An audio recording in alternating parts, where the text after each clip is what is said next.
형통이란 단어, 우리가 보통 쓰는 의미가 무엇입니까? 모든 일이 뜻과 같이 잘 되어감, 이 형통의 사전적인 의미입니다. 세상은 모든 일이 내 뜻처럼 잘 되는 것이 형통이라고 말합니다. 그러나 성경에서 형통이라고 말했을 때 좀 다르게 쓰여 있는 것 같습니다. 창세기 39장 이 말씀 보면 형통이란 단어가 3차례나 나옵니다. 요셉에게 일어난 일들을 말씀하면서 그가 형통하였다라고 성경은 말씀하고 있어요. 그러나 요셉 앞에 펼쳐지는 상황들은 형통이란 단어와는 전혀 어울리지 않는 것 같습니다. 우리 성도님들이 아실 것입니다. 요셉이 애굽으로 가게 된 이유는 무엇입니까? 부모님께서 돈을 지원해줘가지고 비행기 타고 유학 간 게 아니에요. 아버지의 심부름을 하려고 형들에게 찾아갔다가 형들이 요셉을 미워했습니다. 요셉을 시기한 거죠. 그래서 그를 잡아서 차마 죽이진 못하고 노예 상인에게 팔아 넘긴 거예요. 그래서 요셉은 노예가 되어서 애굽 땅에 팔려간 것입니다. 보디발의 집에 팔려갔어요. 보디발은 왕의 그 호위 부대의 장관이에요. 거기서 종살이 하면서, 그런데 요셉이 열심히 하니까 보디발이 신임을 했습니다. 가정 총무를 삼았습니다. 그런데 거기서 어떤 일이 벌어졌습니까? 보디발의 아내가 상당히 미모도 있는 여자였음이 틀림이 없죠. 그렇게 높은 지위에 있는 사람이 아내를 얻었으니까요. 그런데 본성이 아주 음란한 여인이에요. 요셉이 잘생기고 또 아주 청년으로서 지금 훌륭하게 지혜롭게 모든 일을 잘 처리하는 걸 보면서 연모하는 마음이 생겼습니다. 그래서 요셉에게 자꾸 자기하고 바람피자고 요청하는 거예요. 끈질기게 요청하는 거예요. 요셉은 단호하게 거절했습니다. 그런데 그 일이 요셉에게 화가 되었어요. 이 여자가 자기의 뜻이 이루어지지 않는 것을 보고 요셉을 모하나에서 나를 겁탈하려고 했다, 이런 누명을 씌워서 요셉 감옥 가게 만듭니다. 그래서 요셉이 억울한 누명을 쓰고 감옥에 가게 되죠. 그리고 거기서 또 많은 고생을 합니다. 그것이 창세기 39장의 내용인데, 이 내용을 보면, 이 요셉 앞에 펼쳐진 상을 보면 우리가 생각하는 형통하고는 참 거리가 멉니다. 거리가 먼 정도가 아니라 정반대예요. 불행이에요. 그러나 성경은 요셉이 형통하였다, 하나님께서 그와 함께 하시는 가운데 그가 형통하였다라고 말하고 있습니다. 그러고 보면 보통 우리가 흔히 말하는 형통과 성경에서 말씀하시는 형통에는요, 차이가 많은 것 같습니다. 그리고 우리가 이 말씀 가운데 깨달아야 될 것은 하나님께서 주시는 형통함이 진짜 형통이라는 것입니다. 그 형통한 삶을 우리 성도님들이 살아가시고 그 가운데 복을 누리시기를 주님의 이름으로 축원합니다. 오늘은 이 창세기 39장 말씀을 통해서 그것을 생각해 보려고 합니다.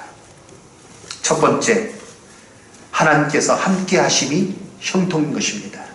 큰 소리로 따라서 읽겠습니다. 하나님이 함께 하심이 형통입니다. 아멘.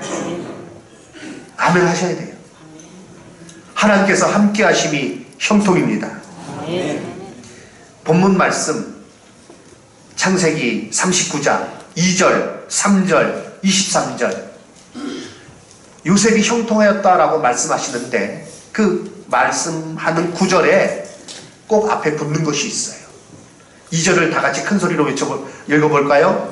여호와께서 요셉과 함께 하심으로 그가 형통한 자가 되어. 아멘. 3절도 읽겠습니다. 그의 주인이 여호와께서 그와 함께 하심을 보며 또 여호와께서 그의 범사에 형통하게 하심을 보았더라. 23절은 우리가 읽었죠. 여기서도 무엇을 말씀하고 있습니까? 여호와께서 요셉과 함께 하심이라. 여호와께서 그를 범사에 형통하게 하셨더라. 하나님께서 함께 하신 것과 형통이라는 단어가 꼭 같이 나와요. 사랑하는 성도 여러분, 다른 것이 아니라 하나님께서 함께 하심이 형통인 줄로 믿습니다. 여기서 쓰인 단어가요, 마틀리아흐라는 단어입니다.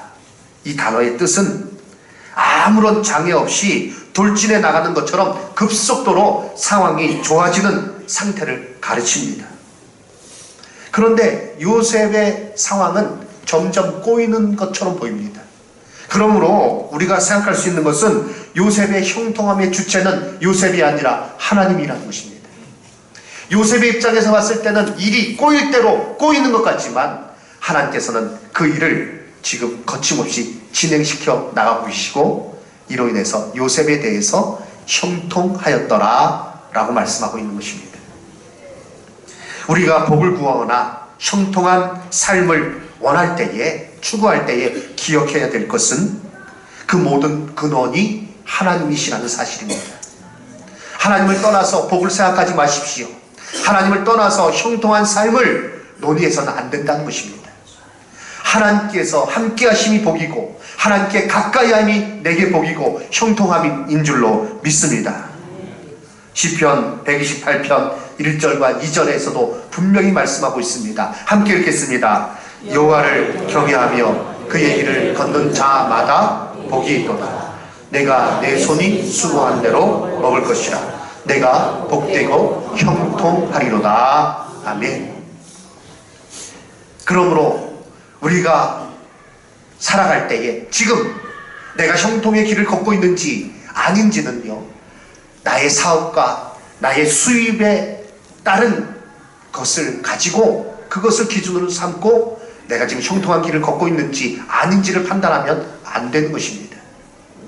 내가 지금 형통한 길을 걷고 있는가 그렇지 않은가 하는 것은요, 내가 하나님 앞에 바로 서고 있는지, 나의 예배가, 나의 예배 생활이 정말 진실하게 하나님 앞에 예배 드리고 있는지, 나의 기도가 하나님 앞에 진실하게 내가 기도하는 삶을 살고 있는지, 하나님과의 교제가 내 안에서 풍성한지, 이것이 기준이 되어야만 하는 것입니다.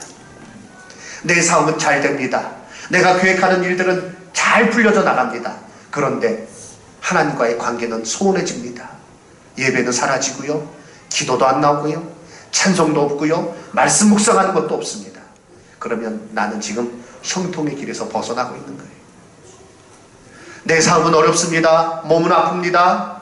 여러 가지로 참 어려운 일들이 많이 생깁니다. 그러나 그 일로 인해서 하나님 앞에 기도하며 하나님 앞에 부르짖으며 하나님 말씀 묵상하며 예배하며 은혜를 더욱더 간절히 사모한다. 저로 그 가운데 나는 형통의 길을 가고 있는 것을 믿으시기 바랍니다. 올 한 해 주 안에서 주님과 함께함으로 형통한 한 해가 되시기를 주님의 이름으로 축원합니다. 열왕기하 18장 7절 말씀 보니 여호와께서 그와 함께 하심에 그가 어디로 가든지 형통하였더라 라고 말씀하고 있습니다. 히스기야 임금에 대해서 말씀하신 거예요.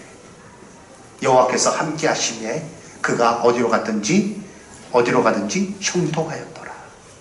하나님께서 함께 하심으로 우리 성도님들이 올 한 해 무엇을 하든지 그 안에서 형통함을 누리시기를 주님의 이름으로 축원합니다. 두 번째, 나를 통해 하나님의 뜻이 이루어지는 것이 형통입니다. 나를 통해 하나님의 뜻이 이루어지는 것이 형통입니다. 하나님께서 한 사람을 택하시고 그로 인하여 한 민족을 이루시는 과정이 창세기에 나와 있다 말씀드렸습니다.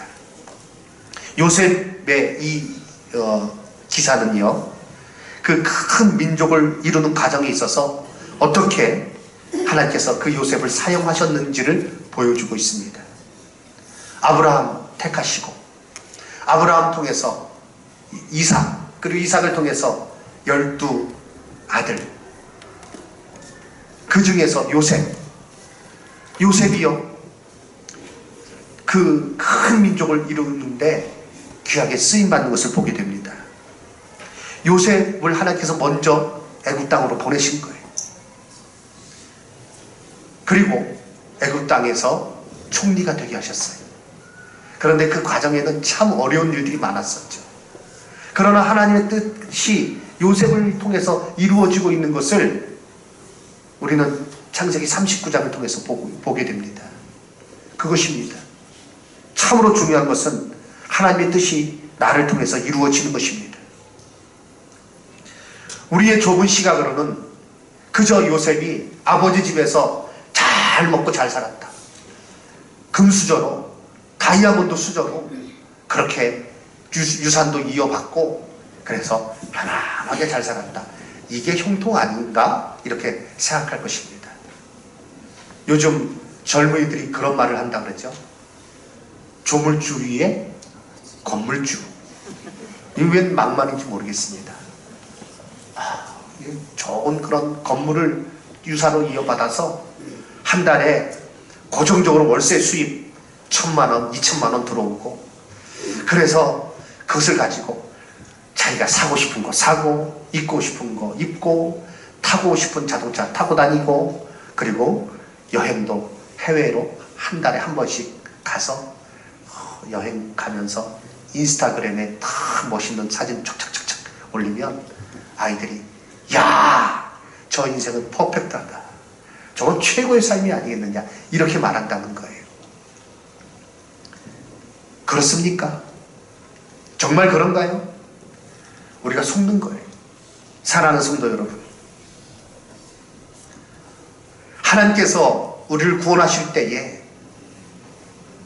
어떤 하나님의 뜻이 있어요. 하나님께서 우리에게 생명을 주셨을 때는 그 생명, 우리에게 생명 주셨고 우리에게 원하시는 바가 있어요.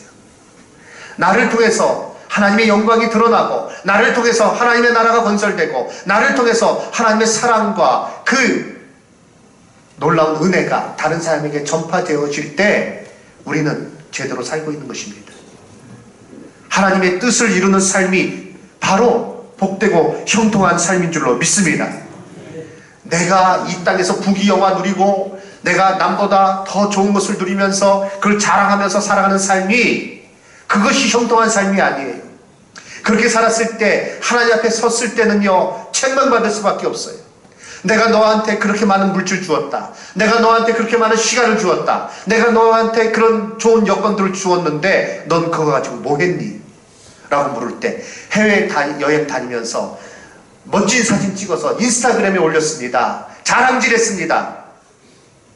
하나님께서 대노하시는 거예요. 이 악하고 게으른 종아, 내가 너한테 그것을 주었을 때는, 내가 너를 통해서 그것을 주었을 때는 원하는 것이 있는데 너는 그것을 생각조차 하지 않았구나.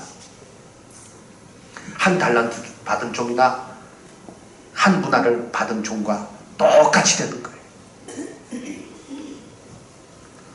사랑하는 성도 여러분, 요셉이요 결국 애굽의 총리가 됩니다. 우리는 거기만 포커스를 맞춰요. 그러나 그 과정 가운데 그가 애굽의 종으로 팔려가고 그 가운데 그가 옥살이를 하는 것은 염두에 두지 않습니다. 요셉은요 그 과정을 잘 이겨낸 거예요. 하나님께서 요셉을 큰 민족을 이루게 하는데 쓰임받게 하셨어요. 요셉으로 하여금 야곱과 그의 형제들, 그 자손들 70명을 다 애굽 땅으로 그렇게 오게 만들고, 그래서 기근의 때에 살게 하고, 거기서 430년간 머물면서 60만 명 이상 남자만, 싸움에 나갈 수 있는 남자만 60만 명이 되는 큰 민족이 되게 했어요. 요셉은 그 일에 쓰임받게 된 줄로 믿습니다.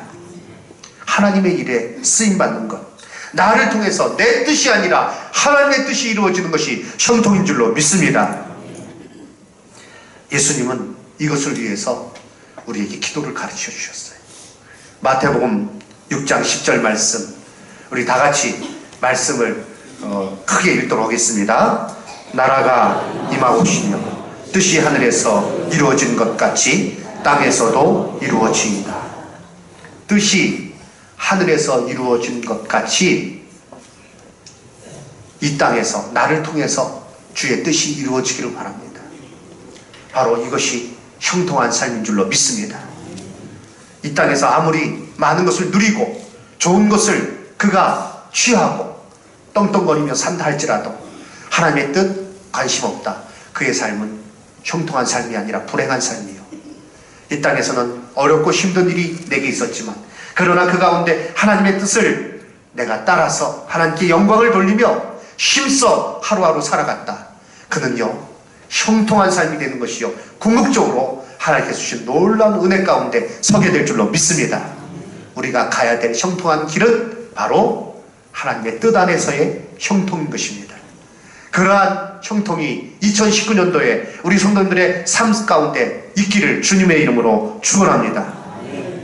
마지막으로 하나님의 뜻을 알고 인내함으로 형통의 복을 누리게 되는 것입니다. 하나님께서 요셉과 함께 하셨으며 그를 사용하기 위해서 훈련을 시키시는 것을 보게 됩니다. 요셉이 그 원대한 하나님의 뜻을 다 알고 있지는 못했을 거예요. 그거 어떻게 합니까? 내가 지금 고생하지만 결국 하나님께서 총리가 되게 하시려고 이 일들을 하시는 거야. 이거는 몰랐어요. 그렇지만 요셉이 알았던 것은 무엇입니까? 확신하였던 것은 무엇입니까? 하나님께서 나를 붙들고 계시고 하나님께서 나를 인도해 주시고 하나님께서 내게 주신 그 꿈대로 이루어 주실 것에 대한 확신을 그가 가지고 있었던 것입니다. 그래서 그는 유혹이 왔을 때 흔들림이 없었습니다. 보디발의 집에서 가정 총무로 있으면서 보디발의 아내가 유혹할 때에 단호하게 그것을 거절하였던 것을 보면 우리가 그것을 알 수 있습니다. 창세기 39장 9절 이하 10절 말씀, 요셉이 무엇이라고 말합니까? 이 집에는 나보다 큰 이가 없으며 주인이 내게 아무것도 금하지 아니하였어도 내게 금한 것이 있습니다. 바로 당신입니다. 그런즉 내가 어찌 이 큰 악을 행하여 하나님께 죄를 짓겠습니까? 요셉은 보디발의 아내가 유혹할 때 내가 어찌 이 일을 행해서 하나님 앞에 죄를 지을 수가 있겠습니까? 라고 그가 고백하고 있어요. 먼저 하나님께서 함께 하심, 지켜주심, 자기를 인도하심을 그가 확신한 가운데 이와 같이 고백하고 있는 것입니다. 그리고 내가 주인으로 섬기는 보디발의 은혜를 또한 저버린 일을 내가 할 수 없습니다 라고 그는 고백하고 있는 거예요.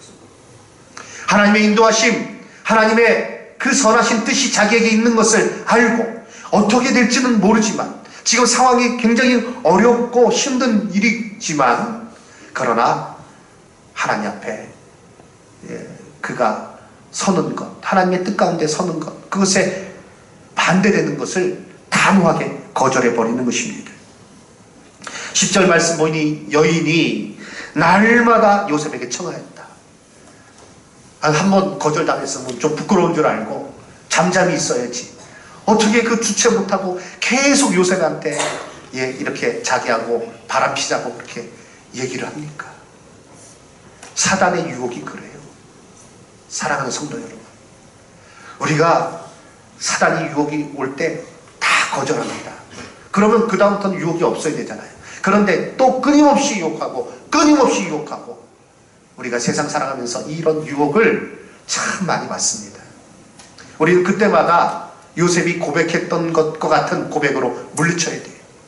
어떻게 우리가 그 유혹 시험에서 벗어날 수 있습니까? 하나님을 믿는 믿음 안에서 하나님께서 나와 함께 하심을 날마다 확신하는 가운데 우리가 그 모든 유혹을 물리치게 될 줄로 믿습니다. 그래서 요셉이 듣지 아니합니다. 가까이 있지도 않는 거예요. 그런데 이 여인이 아주 작정을 했나 봐요. 집에 있는 사람들을 다 내보내고 요셉을 불러드립니다. 요셉은 당연히 집안에 다른 시중 드는 사람도 있는 것을 전제하에서 그 집에 들어갔더니 아무도 없어요. 적극적으로 막 옷을 벗기면서 달려듭니다. 요셉은요, 옷을 벗어 던지고 뛰쳐나가 버립니다. 이 당시에 사람들의 의복은 겉옷 하나 다해. 그게 뭐 따로 속옷이 없습니다. 그러니까 알몸으로 주랭랑을 친 겁니다. 이 여인이 분해가지고 누명을 씌웁니다. 자기 남편이 돌아왔을 때 요셉의 옷을 손에 들고 뭐 연기를 했겠죠. 눈물을 짜면서 이럴 수가 있습니까? 저 종놈이 나를 겁탈하려고 이렇게 왔다가 내가 옷을 잡고 이렇게 정하니까 옷 벗고 뛰쳐갔습니다. 이 요셉의 옷이 여기 증거로 있습니다. 저는 혼내줘야 됩니다. 여인이 뭐 이렇게 앙탈을 부리고 그러니까 그 보디발이 아마 어느 정도 짐작은 했었을 것 같아요. 제가 보기에는 당장 죽일 수 있는 권한이 그에게 있었지만 옥에 보낸 것을 보면 뭐 미루어 짐작한 것 아닌가 그런 생각을 듭니다. 그건 성경에 없습니다. 저는 옥에 갇히게 되었어요. 그래서 이런 낭패가 있습니까? 하나님께서 함께 하심으로 형통하였다. 그런데 그 형통함이 그것도 잠시고 억울한 누명을 쓰고 옥에 갇히게 되었다. 그런데 성경은 무엇을 말씀하고 있습니까? 옥에 갇혔는데 하나님께서 함께 하셨다. 그가 또 형통하였다. 거기서 왕의 신하들을 만납니다. 술을 따라드리는 관원, 그리고 떡을 바로 왕에게 주는 관원, 왕의 최측근입니다. 바로의 최측근이에요. 이 두 사람이 뭐 동시에 그렇게 옥에 갇히게 된 것입니다. 꿈을 꿔요. 꿈을 꾼데 그 꿈이 뭔지 모르겠어요. 요셉이 그 꿈을 해석합니다. 술 맡은 관원장, 당신은 이제 목이 잘릴 것이다. 떡 맡은 관원장, 당신은 떡 맡은 관원장, 당신은 이제 목이 잘릴 것이고, 술 맡은 관원장, 당신은 이제 그 직이 복직될 것이다 라고 얘기를 합니다. 그대로 됐어요. 며칠 후에 그대로 됐어요. 요셉이 그 술 맡은 관원장에게 요청합니다. 당신이 이제 그 직을 다시 회복할 때에 좀 나를 기억해 주세요. 나는 여기 들어올 일을 행하지 않았습니다. 나를 좀 봐주세요. 그런데요, 이 술 맡은 관원장 복직되고 나니까 그 감옥에서 일은 까맣게 잊어버렸어요. 그리고 성경에서 말씀하고 있습니다. 정확하게 2년이 지납니다. 요셉은 잊혀진 거예요. 2년 동안 아무런 기별이 없습니다. 그런데 하나님께서 때가 되니까 바로에게 꿈을 꾸게 하고, 바로가 그 꿈을 해석하지 못하고 괴로워합니다. 누구도 그것을 해석하지 못합니다. 그때 술 맡은 관원장이 무엇을 생각합니까? 자기의 2년 전에 있었던 일을 생각합니다. 그래서 요셉을 추천하게 되고, 요셉이 왕 앞에서 그 모든 것을 꿈을 해석하면서 총리로 되는 것이 바로 이 창세기 39장 이후의 내용이에요. 요셉은 전혀 알지 못했을 것입니다. 그러나 요셉이 그 험한 세월을 겪으면서도 그가 하나님께서 나와 함께 하신다, 하나님께서 나를 인도해 주신다 라는 이 확고한 믿음을 가지고 인내를 했던 것이고, 그 인내를 통해서 이제 하나님의 그 뜻 안에서 그가 쓰임받을 수 있었던 것입니다. 하나님께서 함께 하심으로 형통하다 생각할 때에 우리가 상상하는 것은 무엇입니까? 꽃길을 가는 거예요. 꽃길. 그런데 요셉 앞에 펼쳐진 길은 꽃길이 아니에요. 이거 험한 가시밭길이에요. 그러나 하나님께서 저로 그 가시밭길이 아니라 그것을 통해서 하나님의 뜻을 이루고, 요셉은 그것을 아는 가운데 인내함으로, 하나님의 뜻이 선하심을 알고 인내함으로 그 형통케 되는 복을 그가 결국 누리게 된 것입니다. 하나님 안에서 믿음과 인내로서 진정한 형통의 삶이 이루어짐을 우리는 깨닫게 됩니다. 사랑하는 성도 여러분, 이제 말씀 마치겠습니다. 무엇이 형통입니까? 내 뜻대로, 내 계획대로 되는 것, 하나님과 상관없이 그 그저 잘 먹고 잘 사는 것이 형통이 아니라 우리 인생의 주인이신 하나님의 뜻 가운데 살아가는 것. 그리고 지금 당장 내 앞에 어려움이 있다 할지라도 그러나 하나님의 선하신 뜻이 무엇인지를 확신하는 가운데 그 뜻을 붙들고 인내하며 그 가운데 하나님의 뜻을 따라서 그 말씀에 따라서 살아가는 것, 그 삶 자체가 바로 형통인 줄로 믿습니다. 어려움이 있다 할지라도 낙심하지 말고 하나님의 선하신 손길을 바라보며 하나님의 인도하심을 바라보며 하루하루 하나님 말씀대로 순종하여서 이 땅을 살아가시는, 그래서 하나님께서 나를 사용하시는 그 가운데 귀하게 하나님 앞에 영광 돌리시는 우리 성도님들 모두 다 되시기를 주님의 이름으로 축원합니다.